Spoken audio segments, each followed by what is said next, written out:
Sveiki, su jumis sveikinuosi aš, Aurimas Kamantauskas, renginių paslaugų grupės Rekūrai vadovas ir šios tinklalaidės Kamantinėjimai apie kūrėjus ir veikėjus autorius. Mindaugą Šatkauską man pristatė kaip įspūdingą asmenybę. 7. lietuvį, kuris įveikė ne bet ką, o Everestą. Nežinau, ar galima taip sakyti, kad įveikė, ar reikia ten jį įveikinėti, ar tiesiog įkopė į Everestą. Aš mieliau renkuosi tą antrą, įkopė, čia gal labiau save įveikė ir užkopė į viršūnę. Man kažkaip kalnai ir tos savokos įveikė kalną, užkariavo kalną, man jie nelimpa, aš jų nevartoju. Aš galiu galbūt save įveikiau ir perlipau savo baimės ir neužtikrintumus ir pasiekiau viršūnę. Bet kažkaip taip, nežinau, čia filosofiškai ar nefilosofiškai, bet man neužsikariauja tas kalnas, jo negali užkariauti. Tai... Bet kaip supratot, patirtis ir pasiekimas išskirtinis, išties įspūdingas, tai apie tai ir pasikalbėkime, leiskime tą mūsų kelionę.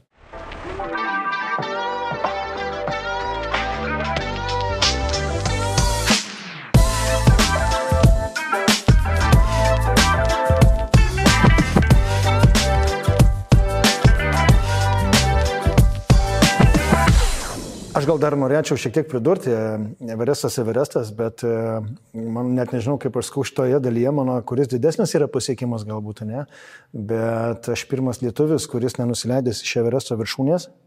Šalia Everesto yra 4. pasaulio viršūnė, jie tokie kaip vienas kūnas ir 2 galvos.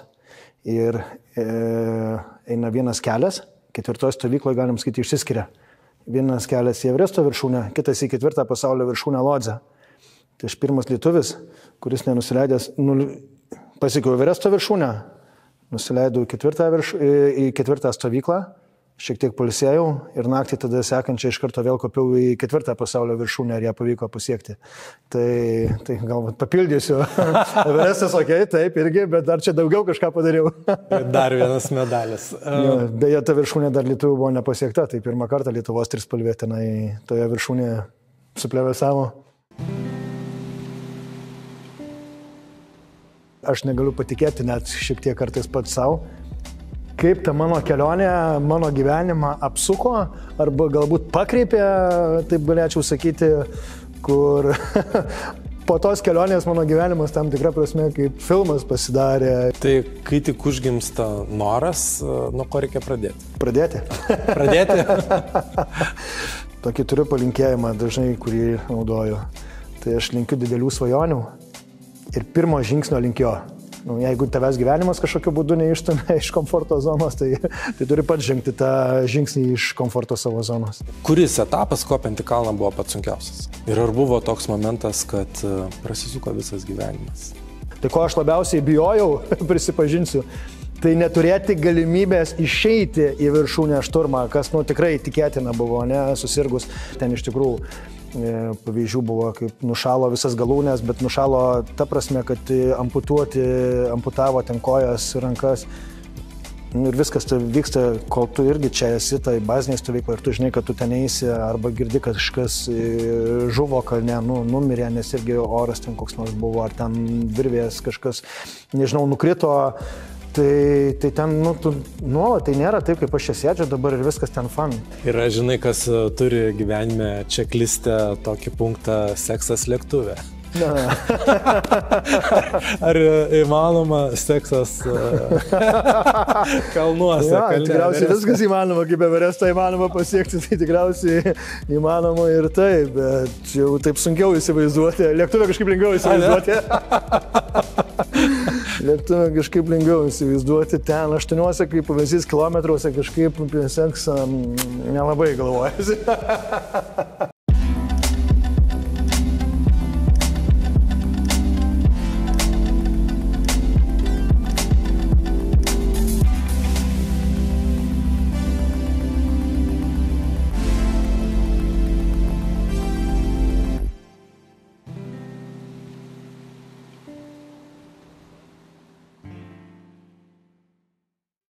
Man labiausiai neįtikėtina šitoje istorijoje, kaip į aukščiausią pasaulio viršukalnę įkopė žmogus, atrodytų alpinistas, bet nebūdamas alpinistu. Kaip tai įmanoma susidomėti kalnais vos prieš porą metų ir iš karto į patį aukščiausią kalną? Tai kažkaip čia kažkas įvyko, kažkur pataikiau, nežinau, su svajonė, ta liga mane, aš 2 metai iki Everesto su kalnais praktiškai neturėjau nieko bendro, su jokiais žygiais apskritai neturėjau nieko bendro. Ir man pavyko per tuos 2 metus tam tikrą prasme kažką tokio neįmanomo. Čia gal tas ir buvo, tas neįmanomo, o ar tikrai jis toks neįmanomas, o gal jis įmanomas. Ir kaip tą padaryti? Tai aš prieš gerus 2 metus išvažiavau pirmą kartą, kol kas vienintelį savanoriauti. Taip norėjusi kažko gyvenime, kažką kitaip, kažką daryti, net laisvalaikį, rasti, tiesiog kažką kito veikti negu įprasta. Kažkur keliauji, ten koks nors Tailandas, viešbučiai, tiesiog labai buvo gal neįdomu visi tie dalykai. Ir nusprendžiau, kad noriu kažkur išvažiuoti ir kitaip. Vienas pabandyti galų gale, niekada buvau vienas nekeliavęs, man tai buvo pirma irgi patirtis. Tai Nepalas man tuo metu kaip šalis atrodė, ten vos ne kaip į kosmosą nuskristi, kažkokia ten nežinoma, nepažįstama ir paslaptinga. Tai toks irgi kartu iššūkis buvo, niekada buvau nesavanoriavęs ir niekada jokiam žygiui nesu buvęs net Lietuvoje, nes niekur nebuvau ėjęs.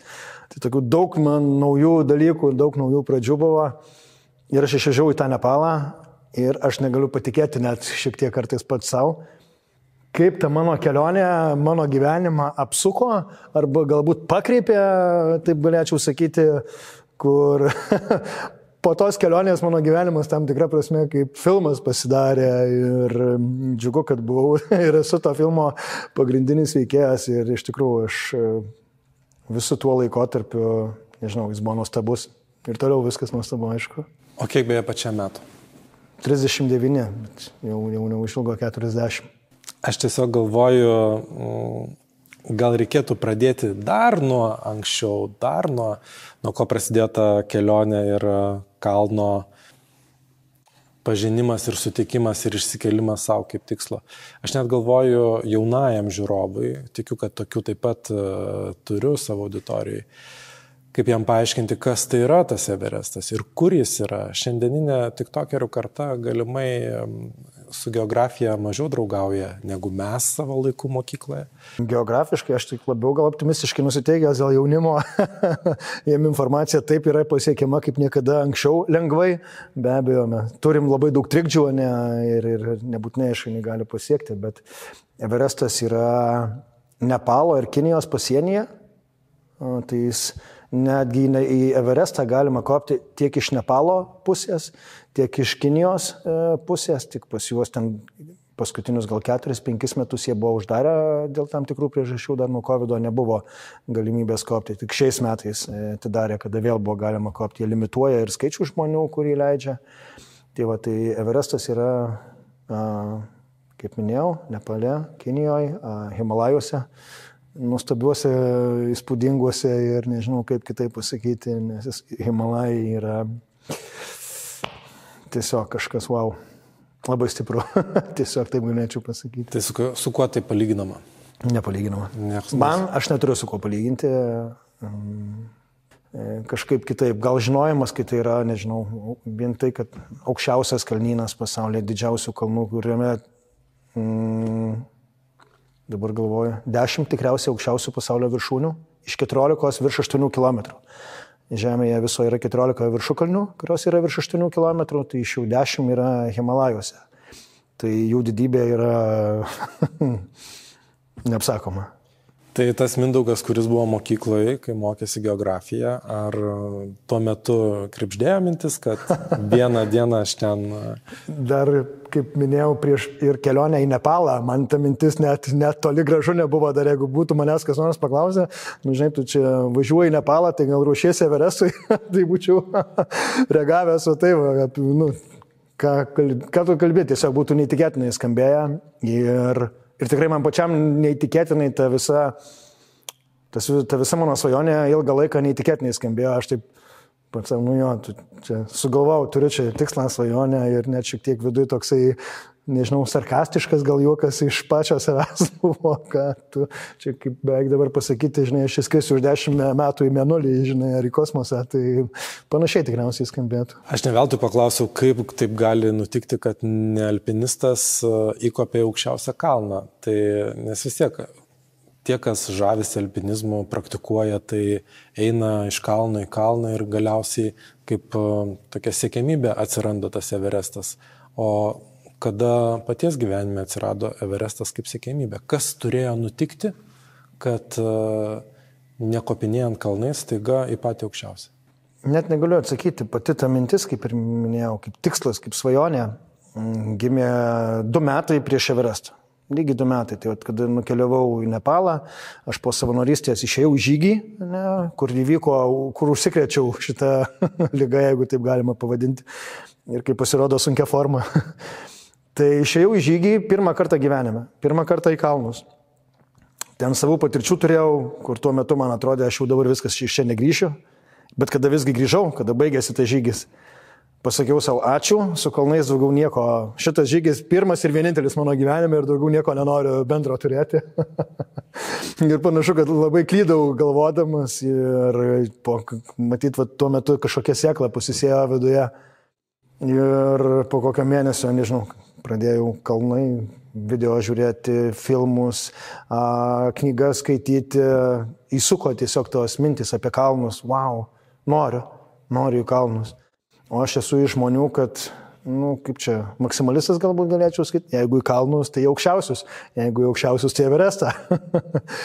ir gimė ta mintis, noriu Everestą. Aš norėjau to gyvenime, kažkokio turėti tokio tikslo, kur patį nuo jo tiesiog šiek tiek truputėlį, čia ir tikslas, kaip aš sakau, šiek tiek keltų ir baimę, ir kažkokį susižavėjimą, ir kažkokį tokį viduje, kad būtų, wow, čia tikslas, kuris toks wow. Ir tie 2 metai iš tikrųjų buvo nuostabus gyventi su šitą svajonę. Tai kada jau savo pasakiau, supratau, turiu svajonę, turiu tikslą, noriu įkopti Everestą, tai nebuvo, kad aš tiesiai Everestą nuvažiavau ir įkopiau. Turėjau tam tikrą planą, aš iki to laiko dar į 6 viršukalnes viso kopiau ir įkopiau, tai palaipsniui vis kilau, sakykime, ir tai aš per tuos 2 metus visai nuveikiau, Tai kada aš turiu tikslą, tai aš labai galiu susikoncentruoti ir iš tikrųjų, atsidavusiai jo siekti. Tai aš tą ir dariau.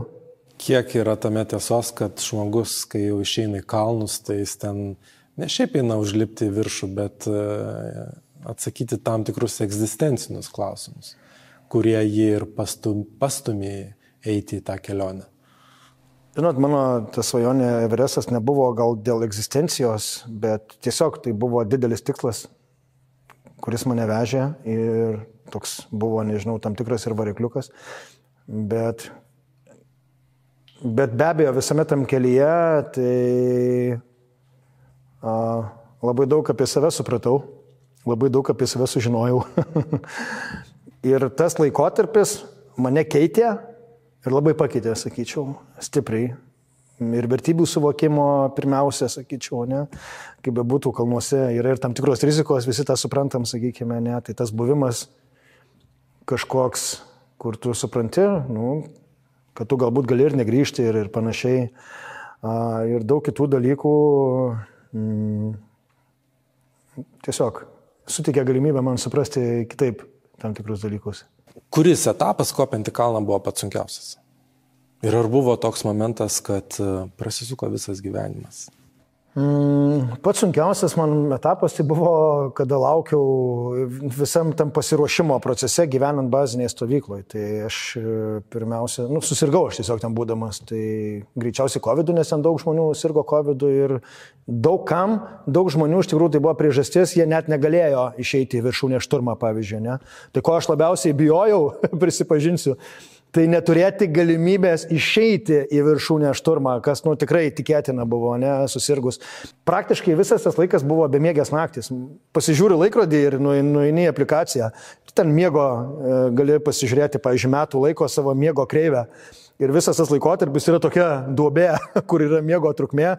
Jeigu ten vidutiniškai yra 7 valandos, tai ten tokia matosi properša mano miego kreivė. Tai va, tai vėlgi, tai silpnino fiziškai, psichologiškai labai silpnino, tu nepailsi, tai viskas ten atrodė, ten dramatiškai.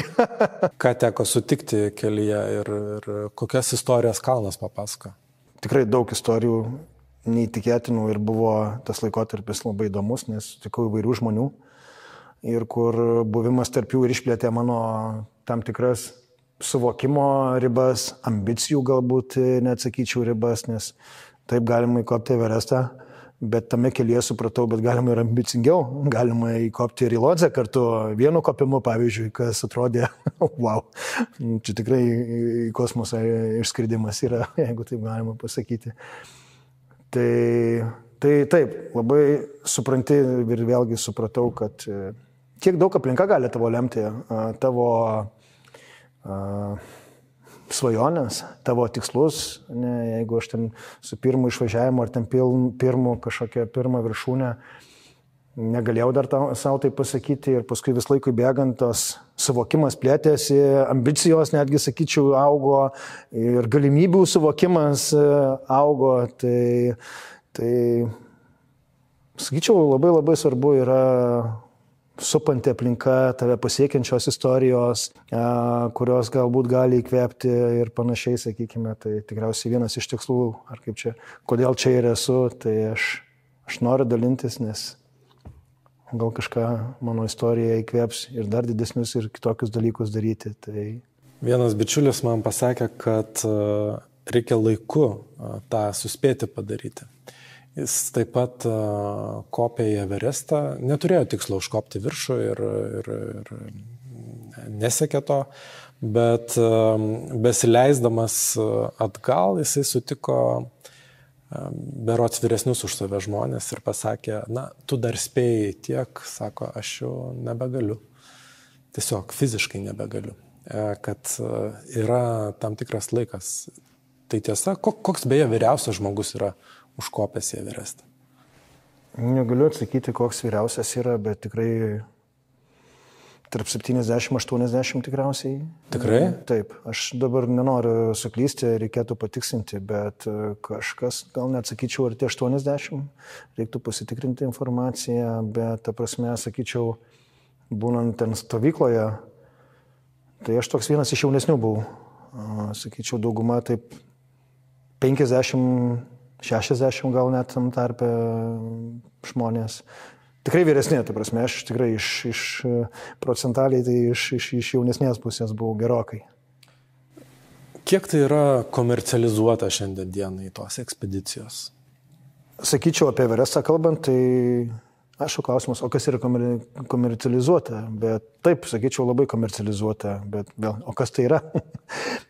Kas tai yra komercializacija kalnuose, infrastruktūra, nežinau, kaip čia suprasti tą, bet skirtingai visi supranta, nes daugumai žmonių atrodo, kad, aš kaip daugumai, gal ne daugumai, aš klystu sakydamas daugumai, bet, yra ir ten komentarus, tai čia šerpa juos užneša.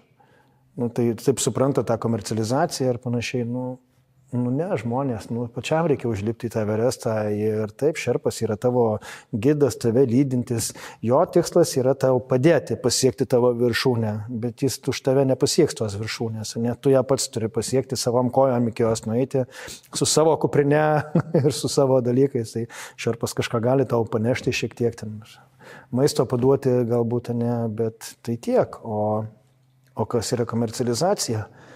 Gyveni baziniai stovykloje, tai aišku, tai yra faktas, lyginant su galbūt tam tikrom viršūnėm, kur ten mažai kopiančių, tai nėra tiek išvystyta, aš įsivaizduoju, bazinės stovyklos, kur tu pats turi galbūt rengtis ir taip toliau, čia tu atvažiuoji, viskas yra padaryta. Tai Everestas tikriausiai vienas, jeigu taip kalbėti, iš labiausiai komercializuotų faktas kalnų, nes ten ir kaip čia norinčių jį pasiekti labai daug, tai natūralu. Tai kai tik užgimsta noras, nuo ko reikia pradėti? Pradėti. Pradėti? Aš tokį turiu palinkėjimą dažnai, kurį naudoju. Tai aš linkiu didelių svajonių ir pirmo žingsnio linkiu. Aš manau, kad daug žmonių yra iš tikrųjų turi svajonių, didesnių, mažesnių, bet turi svajonių, bet dažnai jos ir lieka svajonėmis. Va tas pirmas žingsnis yra pats svarbiausias. Pats sunkiausias tam tikrą prasme, bet ir pats svarbiausias, ne? Tai tiesiog pradėti, žengti tą pirmą žingsnį link tos svajonės, kad jinai nebūtų tik tai svajonė. Tai man pasisekė gyvenime, sąmoningai, nesąmoningai, bet kažkaip žengiau tuos žingsnius, kažką dariau, lipau per save ir aš esu įsitikinęs, kad vat, visi tie dalykai geri, arba įdomus gyvenimas, kažkokiu prasmingas gyvenimas, jis ne komforto zonai dažniausiai, aš tokį turiu įsitikinimą savo, ne, vat, ir norint kažką gyvenime pasiekti, nuveikti, tu turi gebėti, jeigu tavęs gyvenimas kažkokiu būdu neištumė iš komforto zonos, tai turi pats žengti tą žingsnį iš komforto savo zonos. O ką reiškia reikėjo lipti per save? Žinot, man net tas pirmas mano išvažiavimas į tą Nepalą, tai man reikėjo lipti per save, aš keliavau vienas, ko niekada gyvenime nedariau ir man atrodo, eiktų savo, nes dabar daugumai žmonių gal tai yra normalu, bet man tai nebuvo iš mano taško normalu ir man tai buvo tam tikras išėjimas iš komforto zonos. Važiavimas į kažkokį kraštą, apie kurį nieko nežinau, kur, kaip sakau, kažkoks paslaptingas, nežinau, pavojingas, nepavojingas, ten žemės drebėjimai, kažkas daro, ten saugu, nesaugu, bet aš taip pasidaviau tam nuotykiui tokiu, tiesiog atsidaviau tam nuotykiui visam ir žygį niekada buvau neėjęs, išėjau tą žygį, niekada buvau nesavanoriavęs, važiavau, savanoriavau, gyvenau pas vietinius, kas buvo irgi nuostabi patirtis. Ir vėlgi kažkur kažkas Nepale, dabar kažkaip atsuku tą visą istoriją nuo pradžių, wow, tai man tai buvo išėjimas iš mano komforto zonos, nes aš įpratęs buvau kitaip gyventi. Tai... O teko kažką padaryti tokio, kaip čia pasakyti, tarsi paskutinį kartą darytum gyvenime, atsisveikinti su žmonėms, su kuriais galbūt, kurių nebepamatysiu, parašyti testamentą galų gale. Teko imtis ir tokių priemonių? Ne, kol kas negalvoju apie tai. Tai jeigu jau įliptas, įkoptas Everestas, tai nežinau, ar dar kas gali būti dar didesnis iššūkis. Be abejo. Yra? Be abejo. Po vandeniu? Ne. Į kosmosą? Taip, aš ir juokauju kartais, žinot, tas, kaip čia, svajok atsargiai irgi yra labai daug tame tiesos arba atsakingai. Tai aš sakau, iki sekančio 10-mečio, iki 50-mečio į kosmosą, į Mėnulį norėčiau nuskristi gal. Ir juokauju, ir nejuokauju, nes Everestu irgi pajuokavau. Tam tikrą prasme, lyg tai juokas pačiam atrodė. Bet aš visgi nuėjau tą kelią ir pasiekiau tą viršūnę. Bet su šito Everesto pasiekimu aš supratau, ir kad aš noriu gyventi ir turėti visą laiką kažkokį didelį tikslą, didelę svajonę ir pirmiausia ne apie darbus, verslus ir panašiai, bet kažko kito. Ir pas mane dabar yra kitas tikslas. Aš manau, kad jis yra kur kas didesnis. Tai kaip minėjau, yra mūsų žemėje viso 14 viršukalnių virš 8 kilometrų. Tai aš esu į 3 įkopęs jau, arba 3 pasiekęs viršūnės. Tai liko 11. Tai bandysiu visas 14 viršukalnių pasiekti. Tai turiu dar 11 viršukalnių. Per kokį laiko tarpą? Užsibrėžiau savo 3 metus ateinančius, bet širdį viduje galvoju gal net trumpiau. Tikrai? tai toks preliminarus planas kitiem metam yra 6 viršūnės. Ir tie kalnai likę, vadinkime, mane, daug kas galbūt įsivaizduoja, Everestas tai yra, čia jau viskas. Sunkiausia, kas gali būti, tai tikrai ne. Yra sunkesnių tenai kalnų. Aišku, žinot, kalnas kalnų nelygus, jeigu ten, aš esu ir bendravęs ir su tais, kurie įlipiau į visas 14 ir klausė, tai kuris sunkiausias buvo? Ir visi skirtingai atsako, nes kiekvienas kalnas gali būti labai skirtingas. Orai, daug kitų aplinkybių, sakykime, kurios labai įtakoja ir tau gali būti ir lengvas, ir sudėtingas. Aš kai turėjau jau pamokų, kai jau ten tokie apšiliminius kalnus kopiau ir sakiau, čia iš to, tai be problemų, čia aš jau kaudamas turiu tokį posakį, atbulas iš tą kalną užlipsiu. Tai vieną kartą tokią gavau pamoką, kad nežinau, ar Everestas man ten buvo virš 6 kilometrų viršukalnė, tai dar kartais galvoju, ją sunkiau buvo visgi kopti ar į Everestą, tai gavau pamoką, kai taip galvojau. Tai niekada taip negali galvoti, niekada negali jokio kalno nuvertinti, nes tu nežinai, kaip jisai gali būti sudėtingas. Tai bet, sakyčiau, mano asmeninė nuomonė tikrai yra sudėtingesnių, sunkesnių kalnų negu Everestas. Tai tame 11 ir visi jie gali būti sunkesni tam tikrą prasme. Tai. O kas toliau? Antarktida noriu, pietų ašigalis ir aukščiausia viršukalnė Antarktidos. Tada galbūt kiekvienam žemynė aukščiausia viršukalnė, nes jau tada būsiu, aš esu Kilimandžaro viršūnę pasiekęs, tai va Everestas. Tai jeigu pasiekė ten Antarktida kaip pavyzdys, tai tada lieka Denalis yra tokia labai įdomi ir iš tikrųjų išskirtinė irgi viršūnė Aliaskoje ir nelengva. Tai gal kiekvieno kontinento aukščiausia viršukalnė ir taip toliau. Čia nesibaigianti. O beje, visos viršukalnės po sniegu? Absoliučiai visos? 8 km tikrai taip. Visur, ne? Dabar mėnes ten jau virš 5, jau praktiškai viskas sniege, tai lede. Tai ir sniego ragavai? Tai tu visą laiką ten gyvendamas, pavyzdžiui, vanduo, tai ne šiaip jau ten yra vandentikis, ne? O visas... Espresso nieks nepadaro? Padaro. Padaro? Beje, baziniai stovykloje, pavyzdžiui, mūsų kempas, ne? Bet ta kompanija, kuri organizuoja, su kurio šie dideli, jie turėjo savo, vadinkim, coffee shopą, didelis tentas, kur yra baristos. Kiek kainuoja espresso? Nemokamai. Nemokamai? Jau ten įeina, kas nori, net neklausia, ar tu čia iš mūsų ar ne iš mūsų, ten kas nori, ateina, ten pirageliai kažkokie, ne, kava, espresso, prašom, gerk. Mindaugai, kodėl užkopus į kalną kiekvienas kelia valstybinę vėliavą? Žinot, aš tai toks laikau save, nežinau, aš myliu savo šalį, pirmiausia. Tai ir norisi iškelti tos šalies vėliavą. Aš ten ne tik Lietuvos vėliavą, aš ten ir savo gimtojo miesto vėliavą keldavau kiekvienam kalne ir kartais manęs paklausdavo, tai kodėl? Nežinau. Bet žinot, kaip aš sakau, kaip čia, meilė ne iš proto ateina, meilė kraštui, o iš širdies ateina. Tai va ir savo kraštui, tame, kuriame gimiau, kuriame augau, savo šaliai, tai kažkaip taip norisi dėl to tą vėliavą norisi iškelti, nežinau. Bet ten toj pačioj viršukalniai pirmiausia ir užplūsta meilė savo šaliai, ne savo mylimam žmogui kažkuriam, kuris laukia apačioje. Nežinau, gal čia toks, žinot, jau kažkaip tam tikras, kaip čia... Visi taip daro, žinai, ir jau tu galvoji, tai bet tai ką čia ir aš noriu, bet kažkodėl norisi savo šalies vėliavą kelti ir būtent vėliavą, ne.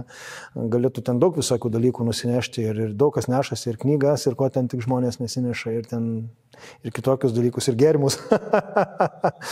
Bet aš visą laiką norėjau savo šalies vėliavą, kaip sakau, mes maža šalis esame ir nežinau, ar tai galime garsinimu vadinti kažkokio, ne, bet atstovauti savo šalį kaip ir sportininkui, aš manau, kad yra garbė ir tiesiog norim nešti tą savo šalies vėliavą, o ypatingai naują viršūnę, kaip į Lodzę man pavyko pasiekti, kai žinai, kad pirmą kartą ta vėliava tos viršūnės, tai yra didelis jausmas.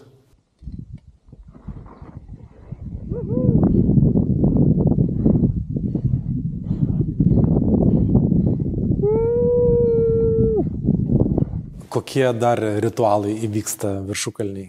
Ir apskritai, kiek ten norisi ir kiek ten galima pabūti? Kopimas kiek? 40 dienų truko? Panašiai. O buvimas pačioj viršukalniai? Pusvalandį. Čia daug. Daug? Čia daug. Čia ilgai. Kodėl ilgai? Todėl, kad jeigu kalbant apie patį Everestą, pavyzdžiui, čia vėl viršūnė nelygi.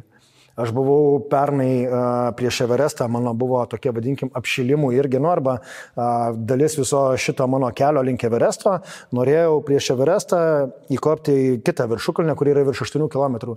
Pažiūrėti, kaip mane tas aukštis, kaip aš tame aukštyje, ar aš galiu, nes gal aš, kaip sakau, tave 7 km išjungs tam tikrą prasme ir tu negalėsi kopti, kas būna, ne? Tai aš kopiau į kitą viršūnę, kuri buvo tikrai ten smaila ir nėra kur stovėti. Nu, tai ten mes 10 minučių gal praleidom, ten greitai nuotraukos ir leidome žemyn, nes nepatogu tiesiog. O Everestas, pirma, aukščiausia, didžiausia viršukalnė ir ten toks, aikštelė, ta viršukalnė nėra, ne va tokia. Tai kodėl tik pusvalandis, tai vienas dalykas aukštis, deguonis, tiksliau jo nebuvimas arba trūkumas, ne?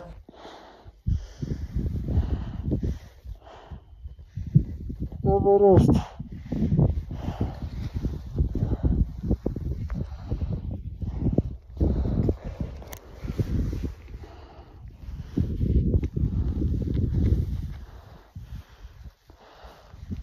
Ir dar dažnu atveju prie viršūnės būna didelė eilė.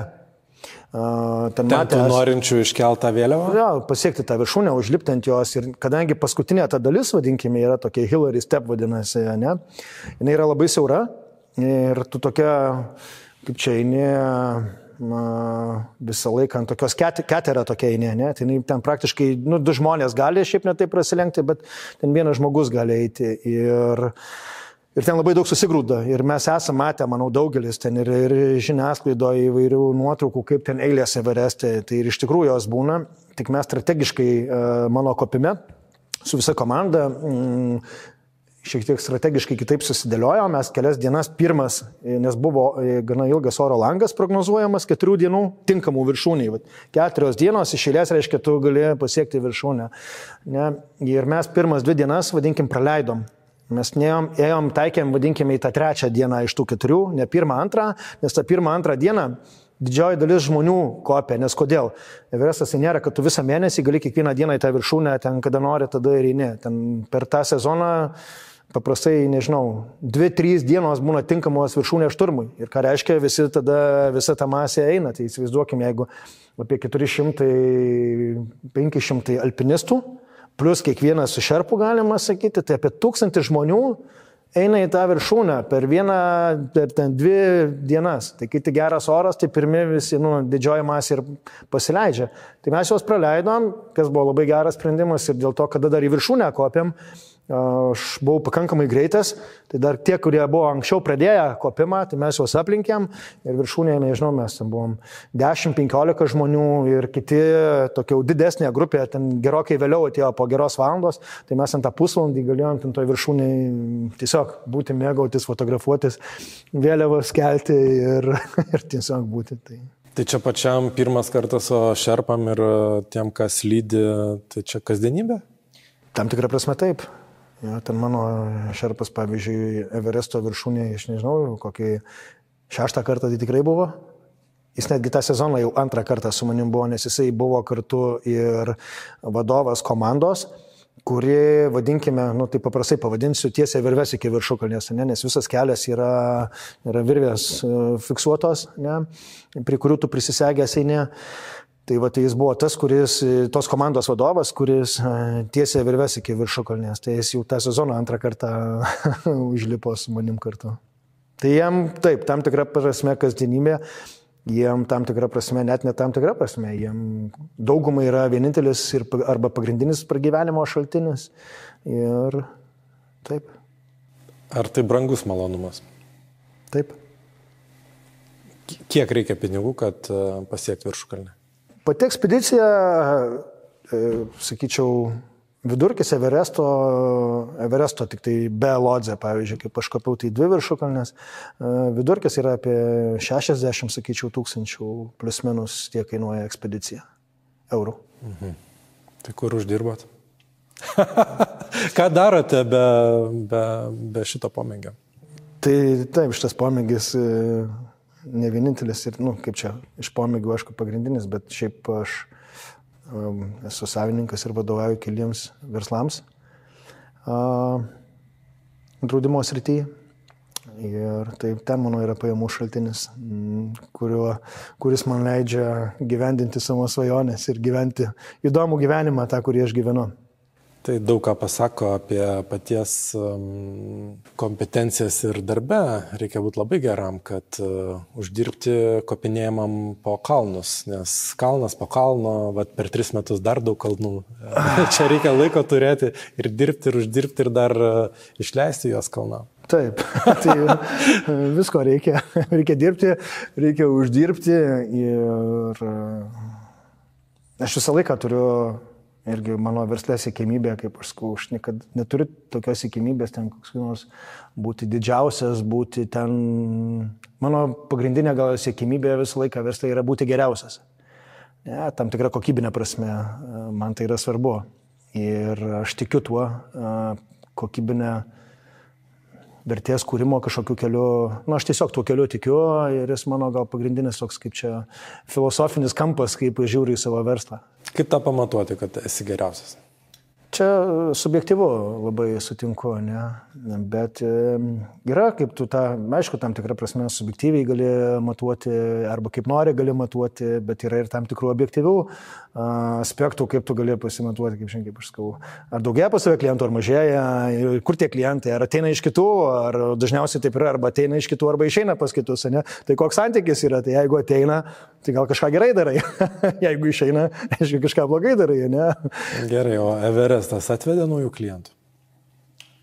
Nepasakyčiau, kad Everestas atvedė gal dar per mažai laiko, o gal nematau net kažkokio to Everesto rezultato, bet gal nepasakyčiau, ne, taip nejaučiu, bet Everestas man kitų daug dalykų davė. Kokių? Tai savęs pažinimo pirmiausia ir suvokimo,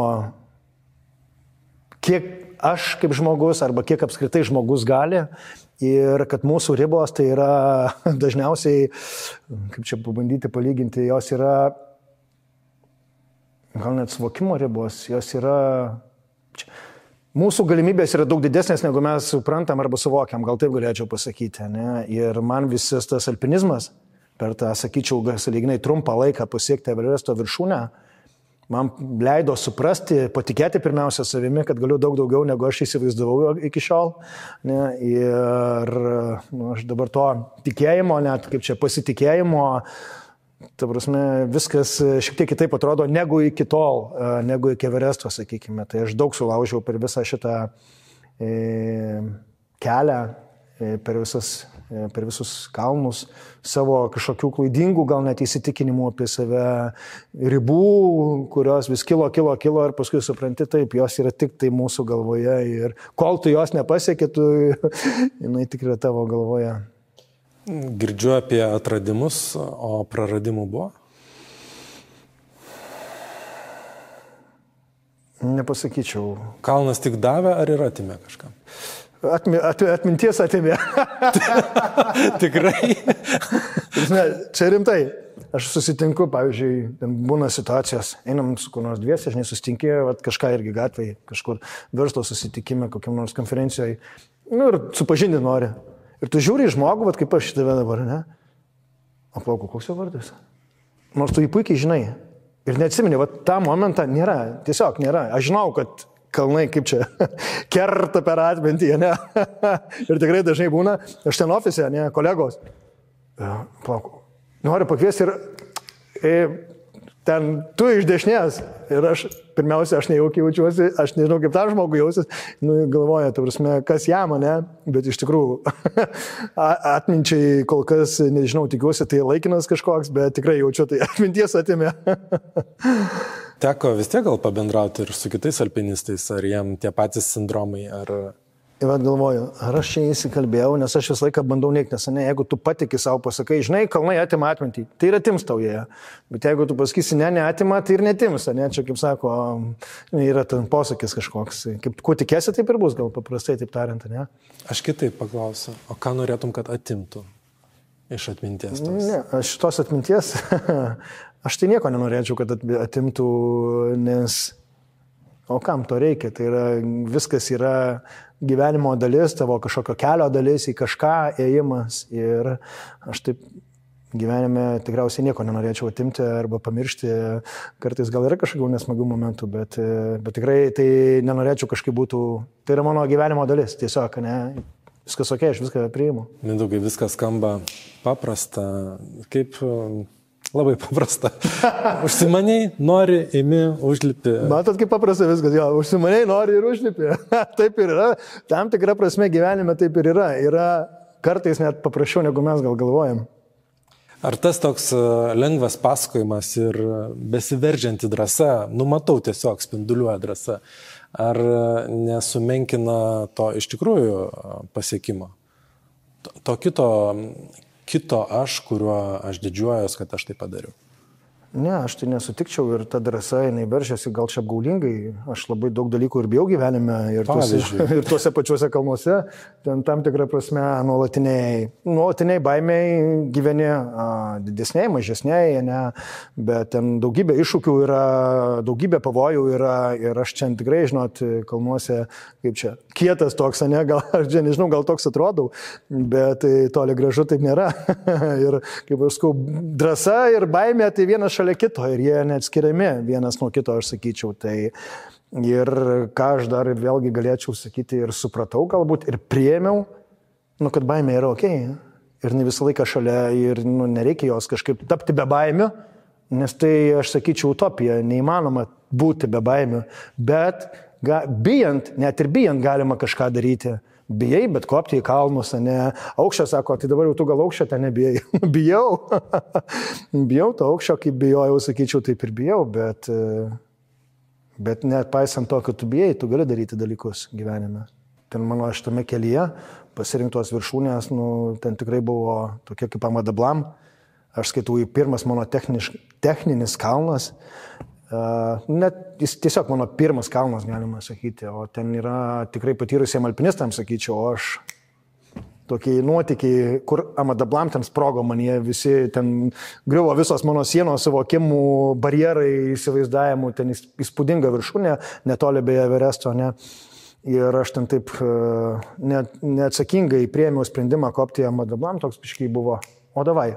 Varau, ten kažkur pamačiau postą, kad mes šiek atvažiuokit, mes iki lapkričio pabaigos čia dar galima jungtis ir galite eiti į viršūnę ir aš neturėjęs jokios techninės patirties. Davai, važiuojam. Ir, tai va, tai ten tokių buvo patirčių ir kada pirmą kartą pamačiau tą kalną ir aš toks galvoju, tai ką aš čia sugalvojau, ta prasme, nes jis tiesiog taip atrodė iš šalies status, tiesiog. Galvoju, bet čia tai sugalvoju, paskui tame kelyje iki tos viršūnės, tai ten daug išgyvenimų buvo, pirmiausia dėl nesuvokimo, dėl patirties trūkumo, nesuvokimo, kur bijoti, kur čia tikrai yra pavojinga, o kur nėra pavojinga, ten buvau, atsimenu, ten irgi prisisegęs, aišku, prie virvių, bet buvau vieną kartą taip pasikabinęs, kad, jeigu ne virvės, tai jau būčiau nepasikabinęs, o numainavęs į 6 km aukščio. Tai buvo tokių patirčių, kad ką tu čia darai, ta prasme, ir kodėl tu tą darai. Bet paskui nulipus, visas tas, nepertikima, iš tikrųjų tai yra nepertikima. Yra labai daug heroizmo ir svaigulio, ką dovanoja sutikę kalnas ir mažai kalbama apie tą tokią tamsią kalno pusę, kaip ir apie slidinėjimą. Atrodo, kad visi tik kaifuoja, bet ten daug ir žūsta, daug ir strumuoja. Ar teko pačiam matyti tuos nelaimingus atsitikimus? Ypatingai Evereste jų daug ir ten istorijų, žinot, tam baziniai stovyklai, kada gyveni. Tai tą laiką rotacija vyksta, tai pratinimasis prie aukščio, aklimatizacija, kopia, kai kurie kopia ir į viršūnę, ten, ta prasme, nustebino mane Everestas.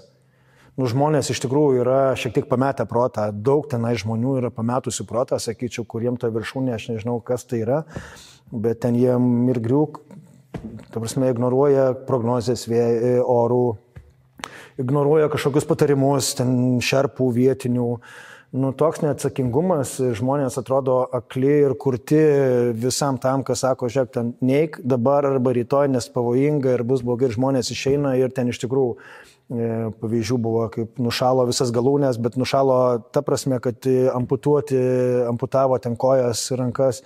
Tai buvo tokia bazinė stovykloje istorija, kaip 4 stovykloje, nežinau, ką ten žmogus darė, prausėsi kažkokiu būdu savo lytinius organus ir juos nušalo. Tai, ir ten labai rimtai, ne šiaip, kad ten tai buvo ir juokas, ir nelabai juokinga toj baziniai stovykloje. Tai tokia istorija, nežinau, kaip ją pavadinti, tragikomiška tikriausiai, bet tai nelindom jau ten į detalės, bet jie vakavo, žinau, kad ir tai viena iš tokių istorijų, kur eiktų savo, tai kaip čia taip įmanoma? Ir viskas tai vyksta, kol tu irgi čia esi, tai baziniai stovykla ir tu žinai, kad tu ten eisi, arba girdi, kad kažkas žuvo kalne, numirė, nes irgi oras ten koks nors buvo, ar ten virvės kažkas, nežinau, nukrito. Tai ten, tu nuolat, tai nėra taip, kaip aš čia sėdžiu dabar ir viskas ten fan. Tu kada ten gyveni ir būni, tai tam tikrą prasme nuolatinė įtampoje esi visą tą ten gerą mėnesį, ne? Nes galų galia tas aukštas kartais ir juokaudamas, sakau, ir nejuokaudamas, jis kaip pagirios panašiai jautiesi, ne? Tokios pagirios, visą laiką būna tokio baimė kažkokia daug ką mane, kažkoks toks vat...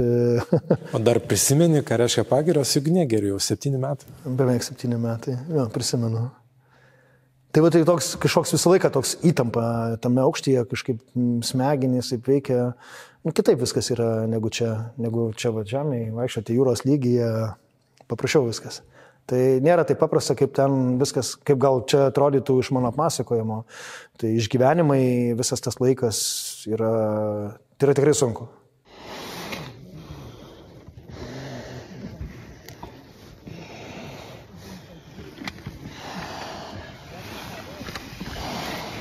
Kurio momento labiausiai pasilgsti ir dėl kurio labiausiai norėtum ir nori eiti į kitą kalną?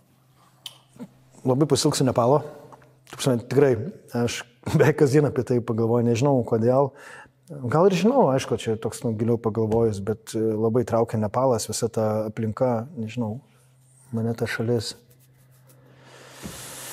Nežinau, kaip pavadinti. Sužavėjo, netiktų tikriausiai įvardinti, bet ypatingai buvimas kalnuose, Himalajuose, kažkokia magija tenai nepaaiškinama yra, jie tikrai labai pasilgstu kalnų, labai noriu į kalnus ir tas kopimas, ta kančia, kažkodėl aš jos noriu, nes tai yra kančia, kaip be būtų, dabar mes čia juokėmės ir faina, bet tai yra, kaip čia, kančia, bet tu jas, nori tu kentėti tą kančią, kažkodėl nori, ne?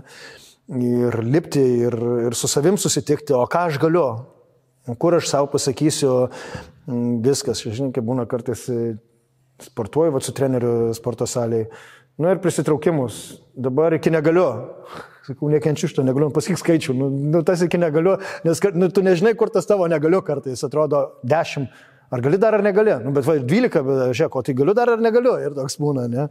Tai čia irgi su kalnu, ypatingai, kai mano dar ta patirtis tokia trumpa, sakykime, ne, nors aš ten gal visai ir nuveikiau per tą laiką. Tai o kartais, o kur yra galiu, o kur yra negaliu? O jau čia gal viskas, o jau gal negaliu, ar dar galiu? Tai ir va čia tas yra savo galiu ir negaliu ieškojimas arba paneigimas negaliu. Tai vat klausantiems ir dvejojantiems, eit ar neit, kaip atsakyt, kaip rasti tą atsakymą? Ir kokie patarimai būtų? Taip, dviprasmiškai norisi atsakyti, vienareikšmiškai eik. Tai vienareikšmiškai, bet kitą kartą gal įsiklausyti ir savo širdies, sakyčiau, reikėtų.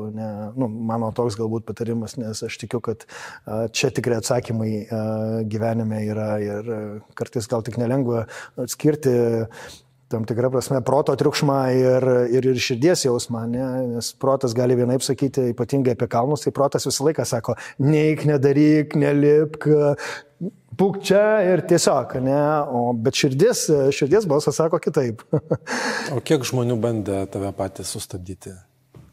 Negaliu sakyti, kad taip jau labai kategoriškai bandančių mane sustabdyti buvo, nes tie, kurie galbūt bandytų, jie žino, kad tikriausiai neįmanoma mane sustabdyti, jeigu aš kažkur sprendimą priėmiau. Tai, aišku, pergyvenančių ir ką tu sugalvoji, tai daug tokių žmonių buvo ir aplinkinių, kur kada pasakiau, kad čia turiu svajonę kopti Everestą, tai pradžiai niekas nereaguodavo, nes galvoju, tiesiog, žinai, čia visi mes mėgstam arba dauguma pasvaigti su tokiam svajonėm. Tai kaip sakau, pasakyti, į kosmosą skrisiu, gerai, skrisk. Gerai, kopti tą Everestą, ne.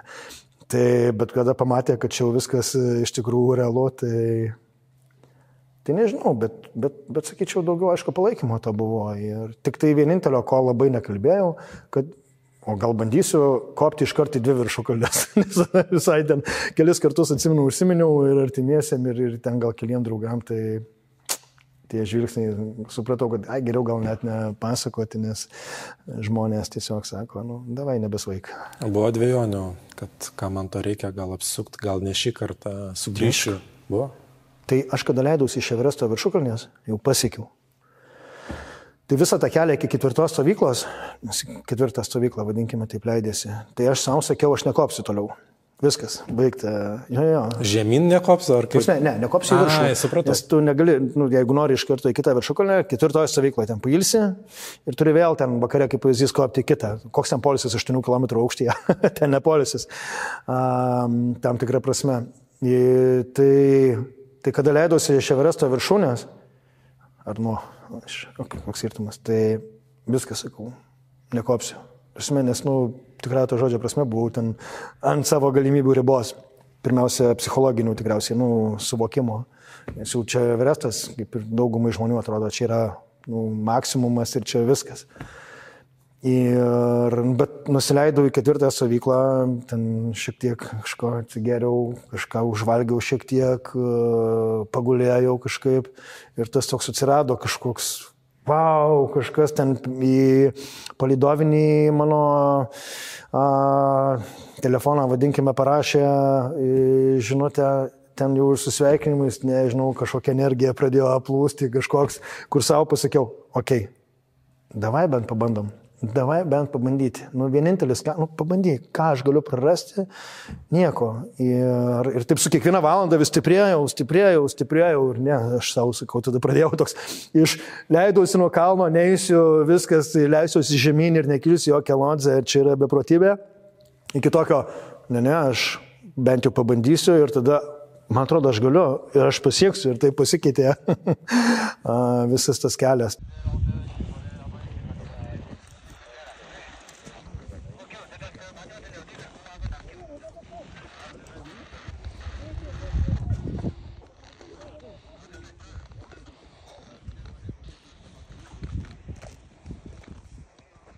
Skaitau, kad tai, kaip čia, man pačiam buvo labai rimtas atsakymas, o kas aš esu, kur mano ribos, galimybių ir suvokimo pirmiausia ir iš tikrųjų fizinės ribos.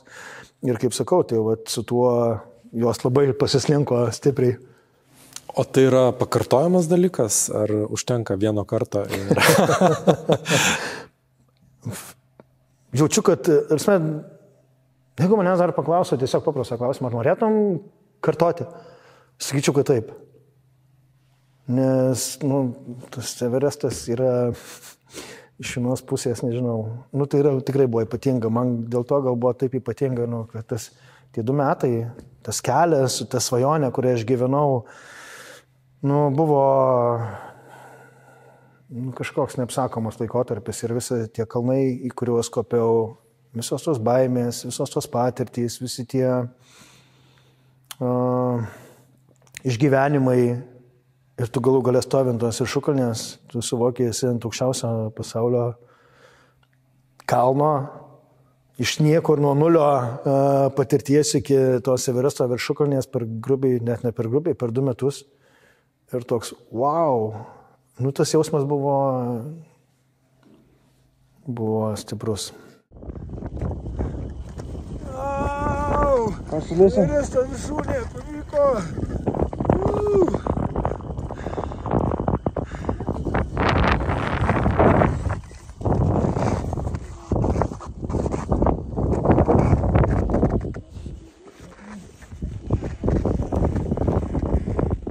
kiek tai yra individualu, o kiek tai norisi daryti su kažkuo. Aš pavyzdį tokį pasakysiu, mėgstu atrakcionų parkus ir tuos ekstremalius atrakcionus. Ir esu bandęs tiek vienas, tiek ar su draugais, ar su šeimos nariais. Ir vienam neįdomu. Nėra su ko pasidalinti tuo įspūdžiu. Tuo išgyvenimu, ta emocija, kur yra čia ir dabar. Žinot, aš kada į kalnus ir pradėjau važiuoti, aš didžiąją dalį jų, keli tik tai buvo, kur su kompanija mane pakvietė. Nu, tam tikrą prasme, kiekvieną kalną vienas tu nelipau, ne? Tai šerpas kaip minimum buvo, ne? Bet aš visą laiką važiuodavau vienas. Ir manęs klausdavo, gal tu nori čia ką nors paraginti, draugų, čia bus gal smagiau. Ir aš nenoriu. Man tas Nepalas kažkur tapo toks. Aš visą laiką ten vienas važiuodavau. Kažkoks atitrūkti nuo visko, kas čia yra. Ir aš gal labiau iš toje vietoje individualistas tam tikrą prasme galėčiau sakyti. Ar noras pabūti su savimi ir daugiau vienam. Nors tu nesi ten vienas, ten yra dažnu atveju daugybė žmonių, kaip Everestas, tai ten ta pati bazinė stovykla, tai ten didelis palapinių miestas tampa ir daug žmonių. Bet kaip bebūtų, vis tiek tu esi vienas tam tikrą prasme. Tai aš kažkodėl renkuosi, net negaliu atsakyti, kodėl tą vienas. O dar kalbant apie Everestą tą patį, ar norėtum ten grįžti, pavyzdžiui, mano draugė Tonija, jinai 3 kartus į Everestą jau yra įkopus, tai ukrainietė 3 metus iš eilės. Dėl savęs ar jau tai tapo darbu? Užduoda klausimą, tai kodėl tu 3 kartą kopėjai? Tai pirmas kartas tai buvo, jinai tiesiog atsitiktinai atsidūrė Nepale.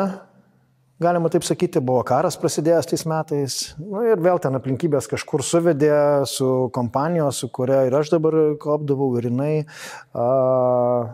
savininkais kažkur susipažino, pasikalbėjo, jie sako, žiūrėk, šiais metais nei vieno ukrainiečio nėra, nes karas pas jūs prasidėjo, tu galėtum būti vienintelė, kuri vėliavą Ukrainos užneš čia palaikyti. Ir jau taip užmotivavo vieną dieną, jinai kitą dieną sako, okei. Ir neišėjo, tam tikrą prasme išėjo Everestą. Ir pasiekė viršukalnę. Tais pačiais metais beveik K2 jinai įkopė, jos istorija iš tikrųjų neįtikėtina dar labiau. Ir, nes jinai iš Ukrainos, ką nepaminėjau gal, ne, tai kad Ukrainos vėliavą jinai nešė 1 metais, 2 metais jinai norėjo ten be deguonies bandyti įkopti į Everestą, kas ten jinai nusprendė pakeliui, kad čia yra kvailystė ir susirgo beje ten COVID-u, bet tai užkopė, bet vis tiek pasiekė viršukalnę su deguonėm, o 3 kartą norėjo padaryti tą, ką ir aš padariau, tai pasiekti viršūnę Everesto ir Lodzės kartu, ne, tai jei nori tokio pasiekimo, tai turi vėl grįžti į Everestą. Kitaip neįmanoma, tik leidžiantis iš Everesto? Ne, tai tu gali tik į tą viršukalnę lipti, bet pasiekimas, ta prasme, vienu kopimu 2 viršukalnės dar kitoks yra, ne? Tai ir iš Ukrainos, bent jau moterų, žinau, kad niekas nebuvo to padaręs. Lodzės viršūnė gal ir yra buvę, bet abiejų viršūnių vienu kopimu niekas nėra iš Ukrainos, iš ukrainiečių, kaip ir iš Lietuvos buvo niekas. Kiek šiuolaikinės technologijos palengvina tą kopimą ir pasiekimą viršukalnės? Palengvina, aišku, kaip pavyzdys ten batai, kokį nors įrangą visą, ne, tai yra, aš pavyzdžiui irgi turėjau batus, kurie ten bateriją turi ir šildomi, ne, kaip pavyzdys šildo, nors tiesą pasakius nejaučiau. Išsikrovus bateriją. Ne, įsijungiau, tos lemputės ant dega, bet galvoju, tai ar ten tai buvo šalta ir be jų būtų buvę dar šalčiau, nes šturmo naktį, kada tu eini link viršūnės, ten yra apie 3 laipsnių šaltis temperatūra ir aš galvoju, gal tiesiog nejaučiu, nes tiek buvo šalta, kad vis tiek buvo šalta. Ir pirštinės irgi taip pačiai ten irgi šildomos, irgi nejaučiau. Tai teoriškai turėtų šildyti ir palengvinti, nes vienos didžiausių rizikų yra kalnuose, tai žmonės nušala galūnės, kojas, pirštus, rankas. Tai čia vieni dažniausių, kaip čia, praradimų arba pavojų. Tai tokie dalykai, ne. O toliau technologijos, aišku, dabar ten atsiranda jau dronai, kur pradeda, gal ne kiek pačiam keliautojai, dar Everestą ir šiais metais ten buvo testavo Nepalo, kaip čia nesakyčiau, tarnybos dronus testavo ir planuoja laikui bėgant leisti dronus, sakykime, pirmiausia šiukšlėm gabenti iš aukštesnių stovyklų, sakykime, nes ten yra, nežinau kaip čia pavadinti, įstatymas, kad sraigtasparnis, kuris gali kilti aukščiau, pavyzdžiui, negu bazinė stovykla, ten net iki 7 km plius minus, bet tik tai evakuacijos tikslais. Jeigu kažkam pavojus gyvybė, negali ten nieko gabenti, maisto, šiukščių, nieko, yra tik evakuaciniais tikslais leidžiamas, kaip čia, jo, evakuaciniais. Ne? Tai visa kita yra paremta žmogaus, kaip čia žmogumi, ne, šerpai, porteriai, kurie ten keliauja ir tai ir didina ir žučių tą skaičių, ne, kuo ten daugiau eina, tuo daugiau ir galbūt ir nepareina, galima sakyti.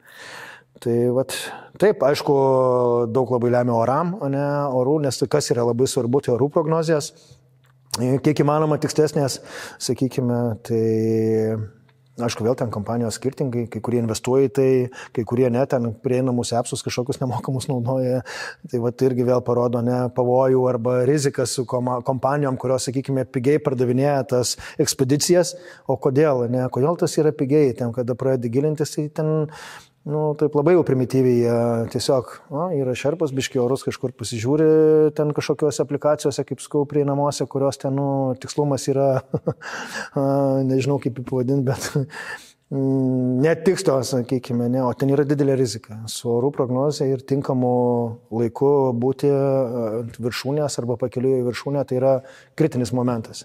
60 000, tai taip skamba, atrodo daug ir atrodo, kur čia galima tiek išleisti, lipant į kalną.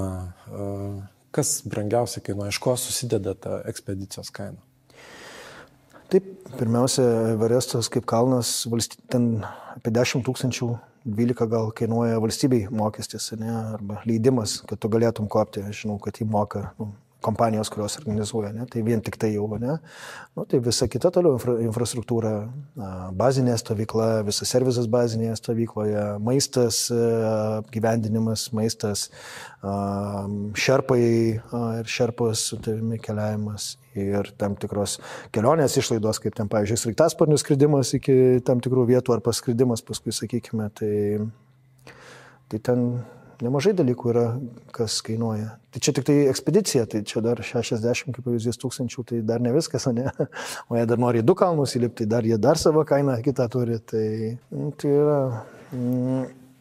brangus dalykas, Everestas. Bet vertas. Yra, žinai, kas turi gyvenime čeklistę tokį punktą seksas lėktuve. Ar įmanoma seksas kalnuose? Ja, tikriausiai viskas įmanoma, kaip Everestą įmanoma pasiekti, tai tikriausiai įmanoma ir taip, bet jau taip sunkiau įsivaizduoti. Lėktuvę kažkaip lengviau įsivaizduoti. Lėktuvę kažkaip lengviau įsivaizduoti. Ten 8, kaip pavyzdys, kilometruose kažkaip apie seksą nelabai galvojasi. O kaip vyksta, pavyzdžiui, gamtinių reikalų atlikimas? Bazinėje stovykloje, tai sakyčiau, sąlygos tai labai geros, turi specialias palapinės, kur yra tualetas, vadinkime, tai tikrai ten komfortiškai viską gali daryti. O jau ten viršutinėse stovyklose, kuo aukščiau, tuo paprasčiau. Ką turiu omeny, kuo aukščiau? Prasme, kaip čia, tiesiog eini kažkur už pusnies, ten paprastai dar yra kur... Pirmoji stovykloje tai buvo toks įdomiausias, kur tualetas, nieko nematau, jokios palapinės, kada pasiekėm. Va ten, sako, ir ten toks, matau, toks šiek tiek kalniukas ir ne už jo, bet ant jo. Tai juoda dėžutė matau. Ten visi žmonės vaikšto aplinkui. Bet kur kalnuose tu turi tą nusiimti savo ten, man čia nepatogu, tai čia matys kažkas, ir kas. Ar yra daiktas, be kurio tikrai nebeisi į jokį kitą kalną? Labai daug detalių yra ir kiekviena detalė yra labai svarbi. Tai aš tikrai labai daug analizavausi ir daiktų prasme tai gal pas mane buvo kita problema. Ne ką norėčiau pasiimti ir ko trūko, bet ko nereikėtų imti, nes per daug. Tiesiog per daug. Per daug ten visokių, tokį nelietuvišką žodį pasakysiu, bet gadgetų turėjau aš ten su savimi aparatūros. Aišku, smagu, aš kamerų ten turėjau su savimi 360 ir panašiai. Tai tikrai daug tos video medžiagos ir tuo pačiu telefonu esu pasidaręs. Tai, o ko tikrai reikia, tai baterijų pakeliui, kada jau eini viršūnę šturmą, nes norint viską pakrauti, tai tikrai labai reikia. Tai aš per mažai, kažko man trūko, neturėjau. Turėjau tik per daug. O baterijos batam ir piršinėm tos pačios? Ne, jos visi turi savo atskiras, bet reikia nenaudoti jų, kol tikrai nereikia, o ne gal davai naudosiu, nes jau gal bus šalta. Ne, jau naudok, kada tikrai reikia. Tai... Yra tikrai daug ir kaip daug. Yra filmų, kurie įkvepia patį. Yra filmų YouTube turbūt ir patarimų, kas dalinasi jau savo patirtim. Ar yra dalykų, kurių niekur nėra ir, pavyzdžiui, tik tu galėtum pasakyti? Tik aš tai ne, bet tik pats galėtum savo galbūt pasakyti. Tai aš nežinau, gal yra tokių dalykų, kur tau techninė informacija kažkokią gali perduoti, bet tu nežinai, kaip tu, koks tu būsi tame kalne, kaip tu mąstysi, kaip tu elgsiesi. Ir jau čia yra dalykų, kur tau visko nepasakys. Instrukcijos, kaip elgtis, ne?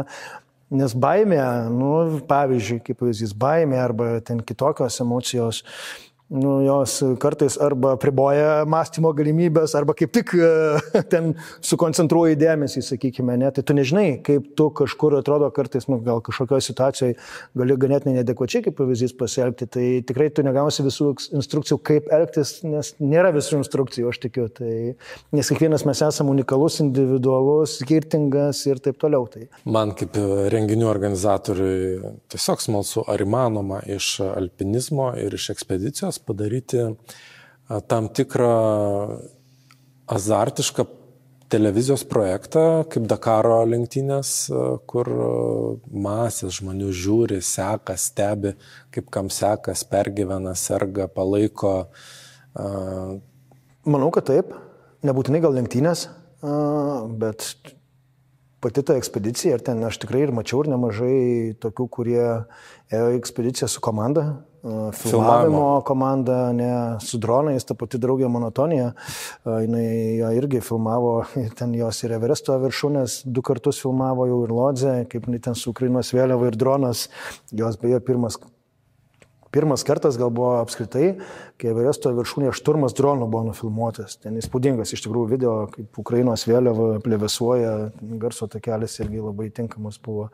Wow, toks, ne? Tai ką aš noriu pasakyti, kad yra žmonių, kurie tą daro, projektus tokius, ne, su filmavimo komanda, ne, tai, o ta filmavimo komanda, tai dalis ten baziniai stovykloje gyvena galbūt ir ten koks nors vienas jau ten patirties turintis, ne, eina su tavimi galbūt netgi, pavyzdžiui, kaip su Tonija eidavo, ne, jos turėjo savo tą kamerą, men vadinamą, tai kaip pat viršūnė su jie ėjo, sakykime. Tai yra daroma ir aš manau, kad čia aišku, iš verslo pusės nežinau, ar tai kažkoks labai, kaip čia, įdomus finansiškai projektas, bet man atrodo, kad tai yra įdomu, ypatingai žmonės, jie nesupranta, kas tai yra ir, pavyzdžiui, Lietuvos rinkai netgi, ne.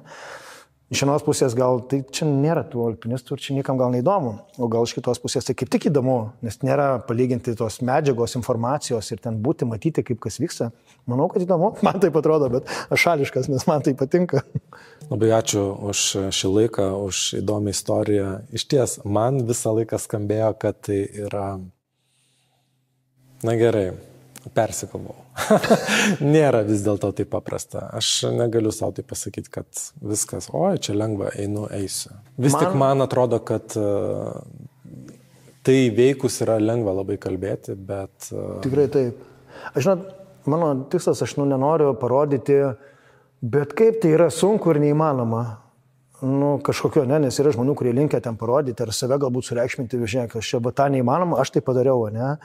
Tai aš gal kaip tik noriu žmonės, kaip čia tikslas arba mano noras, labiau parodyti, kad įmanoma.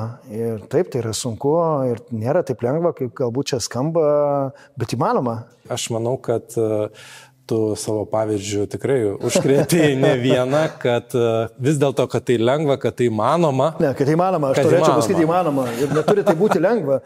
Viskas okei, nebijokim to sunkumo gyvenime, ne? Viskas jau okei, kaip ir su baime, viskas jau okei, nebijokime baimės, nebijokime sunkumo, ne? Tai gavai vieną faną, tai tikrai, bet aš tikiuosi, kad labai daug, kurie seks, kaip seksis tau toliau įveikti visus kalnus ir pažiūrėsim, o kas toliau. Dieve, 39 metai, čia dar viso ko tik pradžia. Tai ačiū tau labai už pokalbį. Ačiū Jums. O jūs, kam patiko, kam žinote, jog įdomu kopti kalnus, pasidalinkite šito pokalbiu, paspauskite like, prenumeruokite ir nepraleiskite kito mano pokalbio. Ačiū.